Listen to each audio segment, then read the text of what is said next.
भाई लोग नमस्कार। आप देख रहे हैं भोजपुरी स्टार न्यूज़ और भोजपुरी स्टार न्यूज़ में आपका स्वागत है।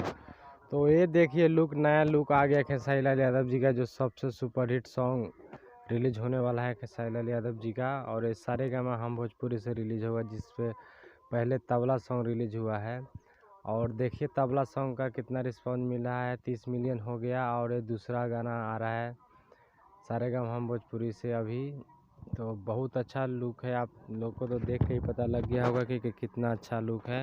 तो ये क्या 2 दिन के अंदर पोस्टर रिलीज हो जाएगा, आप लोग तैयार रहिएगा। सारेगामा हम भोजपुरी से एक और धमाका आ रहा है खेसारी लाल यादव जी का। और बहुत ही मस्त बवाल सॉन्ग है एकदम।